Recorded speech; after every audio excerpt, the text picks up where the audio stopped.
sekaligus survive di lapangan. Karena pertaruhan intelijen maupun aktivis sama-sama hidup atau mati. Mereka berbiasa berpikir global sekaligus menerjemahkannya di level lapangan. Literasi ini mestinya dipahami oleh Pak Jokowi. Cerdaskan kehidupan bangsa. IQ nasional kita tinggal 78.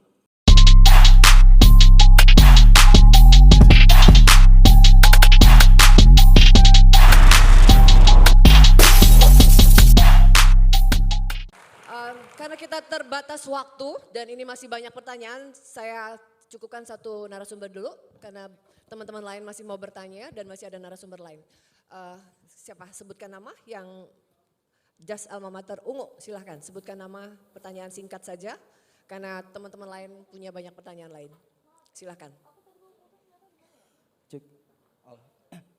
Bismillah. Assalamualaikum warahmatullahi wabarakatuh. Waalaikumsalam warahmatullahi wabarakatuh. Sebelumnya perkenalkan nama saya Himami.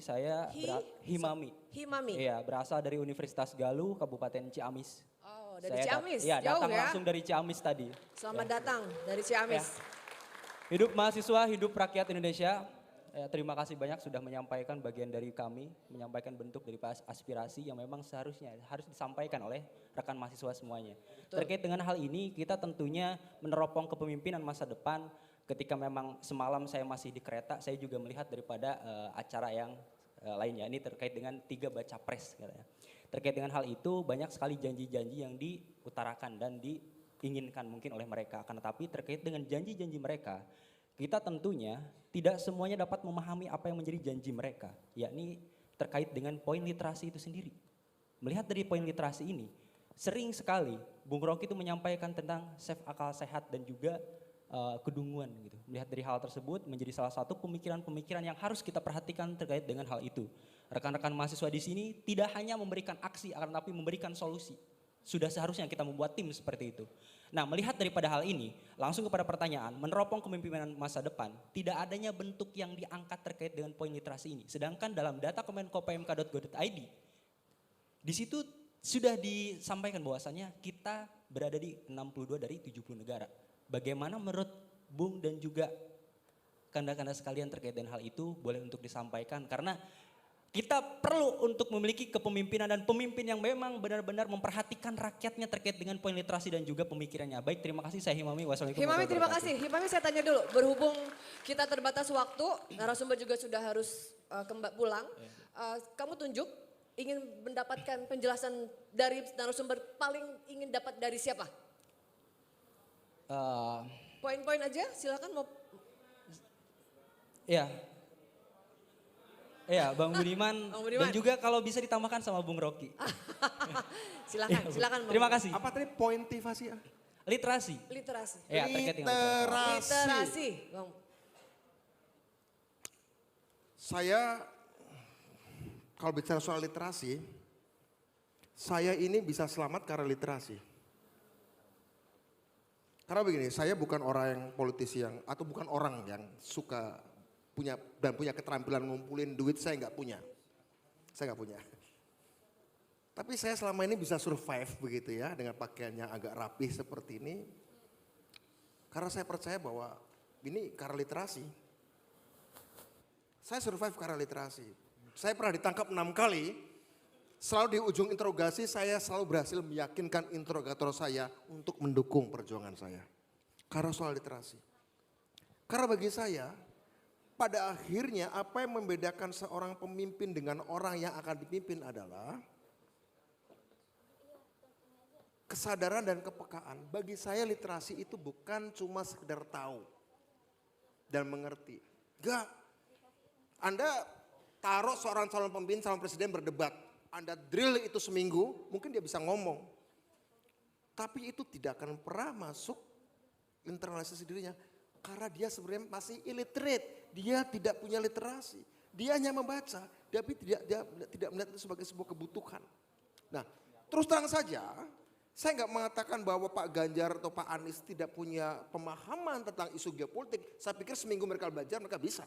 Cukup cerdas untuk itu. Mereka adalah orang doktor, cerdas untuk membaca tentang masalah-masalah geopolitik, dibaca literaturnya. Tapi soal literasi, kemudian visi, itu dibutuhkan keberpihakan dan kepekaan. Satu itu dari elit ya, itu dari elit. Kedua,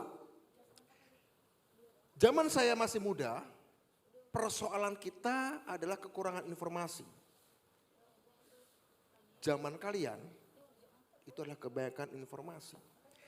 Jadi literasi juga tidak sekedar soal banyak-banyakan informasi, itu sudah nggak jadi masalah. Tapi mengolah cara berpikir dan mengolah informasi itu. Kenapa saya katakan begini teman-teman? Ini yang mungkin banyak disalahartikan bahwa seolah revolusi industri itu adalah soal menghasilkan orang-orang ahli komputer, ahli AI, ahli bioteknologi. Enggak. Kita butuh orang-orang yang mau berpikir filosofis. Pola pikir. Apa artinya ekstensi kita di tengah mesin? Apa artinya ketika seluruh pekerjaan fisik kita, pekerjaan rutin kita, pekerjaan berbahaya kita diambil oleh mesin. Dan hari ini dengan ada ChatGPT, bahkan kerja-kerja intelektual kita diambil alih oleh mesin. Bikin makalah, Anda serahkan aja ChatGPT. Karena itu, literasi bagi saya salah satunya kemampuan melakukan refleksi perjalanan hidup. Itu literasi, bukan sekedar banyak-banyakan baca. YouTube sudah banyak, Google sudah banyak. Tapi kemampuan melakukan refleksi perjalanan hidup. Karena pada akhirnya di era generatif AI, ketika AI sudah mengambil alih kerja-kerja intelektual kita. Satu-satunya jenis buku dan satu-satunya jenis tulisan yang bisa dibuat oleh manusia adalah memoir hidupnya. Kalau Anda mau bikin makalah tentang ekonomi, bikin makalah tentang politik, bikin tulisan tentang agama, bicara tentang software engineering, serahkan pada ChatGPT, AI generatif, mereka bisa melakukannya. Tapi hanya manusia yang pernah patah hati, manusia yang pernah gagal, manusia yang pernah cemburu, sedih dan bahagia. Itulah yang bisa membuat tulisan lahir dari pengalaman sebagai homo sapiens. Baik. Itulah literasi. Karena kerja intelektual sudah diserahkan oleh AI. Jadilah manusia yang reflektif. Pun kita uji di 2024, bisakah kita memilih pemimpin sebagai manusia yang reflektif dan kontemplatif. Terima kasih. Baik. Terima kasih Bang Budiman. Silakan di LED kita mau pamer nih. Jadi seminar kita hari ini trending topik Twitter loh. Oh, trending topik nomor 1 rame. Satu aja sudah rame, ini 4 orang ya. Jadi bayangin betapa ramenya ya. Jadi teman-teman mau silakan. Tuh trending topik 1, trending topik 2. Dua-duanya Student Voice GMPK. Salam kebangsaan. Oke, Bung Rocky silakan. Pernyataan singkat aja menjawab pertanyaan Himami tadi. Soal tadi ya. Iya. Oke, kita mempertanyakan sesuatu yang sebetulnya kita miliki dari awal. Negeri ini dimerdekakan dengan energi literasi. Percakapan politik di antara elite awal kita membuat kita percaya bahwa argumentasi adalah DNA dari kemerdekaan. Dan itu yang kemudian dinubuatkan sebagai karya terbaik dari para pendiri bangsa, itu konstitusi itu. Konstitusi isinya cuma 2 tuh, perintah pada presiden. 1, cerdaskan kehidupan bangsa. 2, pelihara fakir miskin. Literasi ini mestinya dipahami oleh Pak Jokowi. Cerdaskan kehidupan bangsa. IQ nasional kita tinggal 78. Sedikit di atas simpanse. Iya, kita mau kritik soal itu. Pelihara fakir miskin. Stunting kita itu 24%, 25% prevalensinya. Artinya 1 dari 4 anak yang lahir kekurangan gizi. Bagaimana dia mau berliterasi dengan kondisi kekurangan gizi? Dia akan jadi bonus demografi. Ya bagaimana kita mimpi bonus demografi kalau otaknya menyusut 20% itu karena kekurangan gizi. Itu dasarnya tuh. Jadi literasi adalah imperatif untuk menghasilkan kemerdekaan di dalam konsep kita bernegara. Tapi gagal dipastikan oleh pemimpin kita. Pemimpin kita memperpanjang jalan tol, memperpendek jalan pikiran, artinya iliteral. Buta huruf terhadap pikiran itu. Kita ingin itu dipulihkan. Karena itu kita ingin pemimpin yang berpikir, itu dasarnya tuh. Kita tahu siapa yang akan kita pilih, tapi kita pastikan bahwa dia mengerti bahwa jalan pikiran dia itu diasuh oleh konstitusi. bukan diasuh oleh investasi. Nah, poin kita ada di situ tuh. Nah, saya ingin lihat sebetulnya lebih jauh lagi bahwa kita manusia didesain untuk mengucapkan literasi. Kita adalah disebut apa namanya, language using animal. Makhluk yang memakai bahasa sebagai tempat untuk mengucapkan protes, tempat untuk mengucapkan puisi, tempat untuk berbohong, tempat untuk jujur. Itu semuanya yang kita punya hari ini. Tetapi sekarang kita dikejar oleh kemampuan literasi dari teknologi. Itu bahayanya yang membuat kita ragu tuh. Dan kelihatannya evolusi manusia akan terkejar oleh evolusi teknologi. Evolusi biologi kita berlangsung 4 juta tahun. Evolusi teknologi baru dalam 70 tahun ini kita udah terkejar. Teknologi berubah setiap 8 jam. Jadi poin-poin ini mesti kita pastikan bahwa pemimpin mesti paham bahwa ada evolusi biologi sebagai makhluk yang berbahasa. Tapi ada evolusi teknologi yang akan mengintervensi kemampuan kita berbahasa melalui algoritma, melalui chat GPT segala macam itu. Tapi kita mau supaya kemanusiaan kita mendahului potensi-potensi kita untuk dikendalikan secara robotics. Itu naluri kita untuk bertahan sebagai makhluk yang berpikir, makhluk yang mengucapkan literasi. Ini harus juga dibatinkan oleh mereka yang akan memimpin. Jangan sampai seluruh ekonomi kita diasuh secara literal oleh kemampuan material, oleh dalil material. Sekarang memang kita terima, oke, ada yang disebut market society, ada yang disebut apa namanya itu, market ekonomi. Boleh market ekonomi itu beroperasi sebagai metode untuk menseleksi dan mengefisiensikan transaksi. Tapi nggak boleh market ekonomi berubah menjadi market society. Kita sekarang ada dalam keadaan itu. Semua kita dianggap sebagai konsumen. Tidak lagi dianggap sebagai manusia yang berpikir. Manusia literer. Jadi bagaimana mengucapkan kembali manusia literer? Kembalikan kemampuan berdiskusi itu. Yang kita sebut deliberative democracy. Itu dasarnya tuh. Dan itu hanya mungkin terjadi kalau ekonomi sekedar dibatasi di dalam operasi pasar. Jangan ekonomi di-expose ke dalam masyarakat sebagai kultur berpolitik. Jadi saya setuju market ekonomi, tapi jangan market ekonomi itu diubah menjadi market society. Market society akan membatalkan literasi. Assalamualaikum warahmatullahi wabarakatuh. Baik. Waktu sudah makin habis. Untuk teman-teman mahasiswa yang lain, sepertinya saya harus minta maaf, sudah tidak ada kesempatan lagi. Iya, sudah mau selesai, kita closing statement. Waktu sudah terbatas. Silakan closing statement dari Bang Fahri dulu. Silakan Bang Fahri.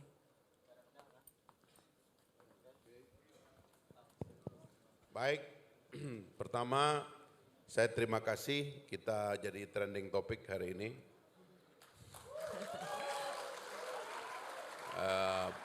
Mudah-mudahan ini karena kegandrungan mendiskusikan siapa calon pemimpin kita memang sedang betul-betul on di tengah masyarakat kita dan khususnya mahasiswa kita. Yang kedua, daripada kita mengikuti pertengkaran-pertengkaran yang dangkal, menurut saya mungkin teman-teman mahasiswa dan kita semua agak sering diajak berefleksi tentang sebenarnya pemimpin seperti apa yang kita akan dukung ke depan, karena alternatifnya tidak banyak. Kalau dulu judicial review yang kami ajukan untuk meminta tidak ada threshold presidensial, maka mungkin saja 4 orang di atas panggung ini bisa jadi justru ada dalam debat capres pada pemilu ini gitu. Tapi karena kita gagal melakukan judicial review, maka Budiman, Rocky, Bang Zulfan dan saya itu tidak nyapres. Terus terang kami ini berempat sebenarnya tadinya mau nyapres teman-teman sekalian itu. Harus diakui itu gitu. Tapi oke lah, calonnya nggak akan banyak dan kayaknya juga akan ada yang nggak bisa dapat tiket juga sampai terakhir begitu ya. Atau misalnya pengen gabung begitu, ya udah kita ambil aja yang ada. Dan tadi saya sudah katakan bahwa kita sekarang sedang membutuhkan model kepemimpinan, wibawa kepemimpinan dan pengalaman kepemimpinan yang itu semuanya menumpuk pada orang seperti Pak Prabowo. Mudah-mudahan itu bisa lancar ke depan. Itu saja pikiran saya. Ya. Terima kasih. Terima kasih Bang Fahri. Bang Zulfan Linden, silahkan closing statement Anda yang paling pamungkas, silahkan. Terima kasih. Saya ingat sajak dulu ditulis oleh Leon Agusta. Mungkin temannya Bung Rocky juga itu. Judul bukunya Hukla. Hukla. Dia bilang harapan memeras batu keluar darah telapak tangan. Saya kira secara imajinatif bisa dipahami ya. Memeras batu keluar darah telapak tangan. Artinya kalau kita memang ingin kerja serius, memang banyak yang kita korbankan. Nah, pemimpin itu salah satu syaratnya dia korbankan segalanya untuk kepentingan rakyat. Pengorbanan itu baru lahir kalau dia cinta kepada rakyat, bukan sambelan, bukan sekedarnya. Kecintaan kepada rakyat tidak bisa diukur hanya sering datang kepada tengah-tengah rakyat yang menderita, bukan itu. Kecintaan yang sesungguhnya kepada rakyat adalah memperbaiki nasib rakyat itu. Tadi penghasilannya 5.000 menjadi 50.000 supaya mereka tenang sekolah, tenang kesehatan, tenang pendidikan, pangan dan lain-lain. Bukan sering datang dan berkunjung. Apalagi untuk sekedar masuk TikTok misalnya. Nah jadi itu yang harus dipahami. Kita membutuhkan pemimpin yang seperti itu. Selain dia menguasai persoalan-persoalan strategi global, geopolitik dan macam-macam, kebutuhan dasar rakyat itu dia harus tahu. Bagaimana dia merubah tanah kering menjadi tanah yang produktif. Saya ini baru pulang dari Irak dan terus saya ke Iran misalnya. 10 tahun yang lalu saya telusuri jalan tol dari Teheran ke Isfahan, itu kiri kanan tanah kering karena tanah itu mengandung garam. Tetapi ketika saya ke sana kemarin, tiba-tiba tanah itu berubah menjadi hutan gandum. Mengapa? Karena mereka 45 tahun kena sanksi Amerika, kesulitan pangan, ternak, makan dan macam-macam. Tapi sekarang mereka survive. Mereka ekspor ke Lebanon, ke Syria, ke mana-mana negara dari hasil pertanian mereka. Ini karena keseriusan. Lihat kekurangan rakyat itu apa, jangan di kota, coba masuk ke desa-desa. Coba datang, masih banyak orang-orang yang tidak makan, yang tidak punya baju sembarangan. Itu pertama pemimpin itu harus seperti itu. Ya. Jadi di samping menguasai bermacam-macam ideologi, pemahaman dan persoalan-persoalan negara, dia harus menyelesaikan itu. Itulah kemuliaannya sebenarnya. Kemuliaan seorang pemimpin bukan banyak pidato, banyak bikin buku, ya, atau banyak berkunjung, tetapi memperbaiki nasib rakyat. Baik. Ya kita ingat ya, Bung Rocky pasti sebagai filosof. Dulu Proudhon itu mengkritik Marx, kemiskinan, filsafat kemiskinan. Terus kata Marx, kemiskinan filsafat. Jadi filsafat perlu, tapi jangan hanya bermain di filsafat, tapi tidak menyelesaikan persoalan-persoalan rakyat. Kita mengharapkan pemimpin yang ke depan bukan pemimpin yang agitator, bukan hanya sekedar pemimpin yang bicara, bukan pemimpin yang berkunjung, tapi pemimpin yang bisa memperbaiki nasib rakyat. Terima kasih. Terima kasih Bang Zulfan. Bang Rocky, silakan Bang Rocky. Oke, ketika trending topik hari ini, saya dapat WA dari seseorang. Dia bilang begini, Rock, lu ternyata adalah tim sukses Prabowo. Karena duduk sama Budiman, Zulfan, dan Fahri. Saya mau terangkan pada dia melalui forum ini. Saya bukan tim sukses Prabowo. Tetapi saya ingin tim ini sukses.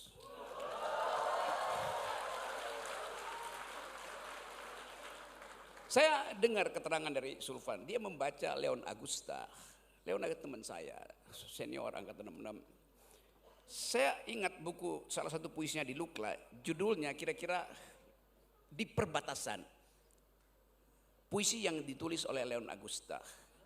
Saya kutipkan dari memori saya, bunyinya kira-kira begini. Mereka telah meninggalkan hutan yang terbakar. Mereka telah menyeberangi sungai yang deras. Kini mereka tertidur di tepian bukit. dan tak tahu kemana arah. Saya ingin Pak Prabowo membangunkan mereka. Terima kasih. Terima kasih Bang Rocky.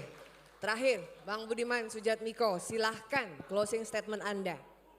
Mulai tahun 2024 sampai 2045, Indonesia butuh serial suksesi kepemimpinan strategis. Ada 2 sumber lahirnya pemimpin strategis sampai 2045. Ya. Yang berlatar belakang intelijen strategis atau berlatar belakang aktivis. Rusia terpuruk di bawah Yeltsin, seorang intelijen yang membawanya bangkit. Brazil terpuruk di bawah presiden-presiden sebelumnya, seorang aktivis buruh yang membuatnya bangkit, yaitu Lula. Selalu sebuah bangsa yang sedang mengalami krisis eksistensi di tengah gejolak, dia butuh kepemimpinan pasokan pemimpin dari kalangan gerakan atau gerakan intelijen. Karena 2 jenis manusia ini biasa berpikir konseptual strategis sekaligus survive di lapangan. Karena pertaruhan intelijen maupun aktivis sama-sama hidup atau mati. Mereka berbiasa berpikir global sekaligus menerjemahkannya di level lapangan. Sampai 2045 kita butuh kepemimpinan strategik yang seperti itu. Pilihlah pemimpinan strategik karena nggak ada aktivis yang ada adalah pasukan elit yang tentunya salah satunya adalah Sandi Yuda, intelijen, ya itu yang tersedia. Karena orang-orang intelijen atau pasukan elit atau aktivis lah yang memahami konsep global sampai lapangan. Lakukan itu di tahun 2024, sebab jika tidak saya ingin mengutip penyair juga. Kali ini Mark Twain dari Inggris, dia bilang gini, 20 tahun dari sekarang kita akan lebih menyesal atas apa yang tidak kita lakukan daripada yang kita lakukan. Jika di 2024 kita tidak memiliki pemimpinan strategis, 20 tahun lagi kita akan menyesal. Padahal Anda bisa melakukannya. Ya. Terima kasih Bang Budiman Sujatmiko. Ya, terima kasih pikiran, gagasan, dan penyampaian yang disampaikan oleh keempat narasumber kita sungguh betul-betul memberikan pencerahan dan semakin membuat teman-teman mahasiswa mendapatkan wawasan yang lebih luas. Sebelum kita tutup dan dikembalikan ke MC, saya ingin dari keempat narasumber ini menyampaikan hanya satu kata, karena kita akan menuju 2024, hanya satu kata. Kira-kira dari Bang Fahri, Bang Zulfan, Bang Rocky, dan Bang Budiman, satu kata untuk Indonesia 2024 itu apa? Silahkan, Bang Fahri dulu. Satu kata Abang. Bersatu. Bersatu. Bersatu. Silakan. Bang Zulfan. Fokus dan serius. 2 kata. Ya, fokus dan serius. Oke, sama. Boleh dilegalkan 2. Terima kasih Bang Zulfan. Bang Rocky.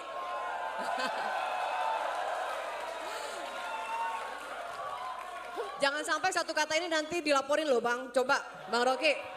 Jangan sampai ada yang laporin lagi loh. Nanti dipidana lagi. Berpikir. Saya pikir tadi Bang Rocky mau bilang lawan gitu ya, bukan ya? Oke, silakan. Bang Budiman Sujatmiko. Akselerasi. Akselerasi. Baik, terima kasih untuk keempat narasumber kami sudah hadir dalam seminar nasional meneropong kepemimpinan masa depan Gerakan Mahasiswa Pelajar Kebangsaan. Sebelum kita tutup, saya menyampaikan jargon GMPK. Mau diucapkan sama-sama? Ayo. 1, 2, 3. GMPK, matang dalam pikiran, masif dalam gerakan. Mau ulang lagi sampai kompak? Oh iya, oke, biar kompak ya. Ayo teman-teman yuk. Mau suaranya nih semuanya, biar rame sebelum kita tutup. GMPK, matang dalam pikiran, masif dalam gerakan.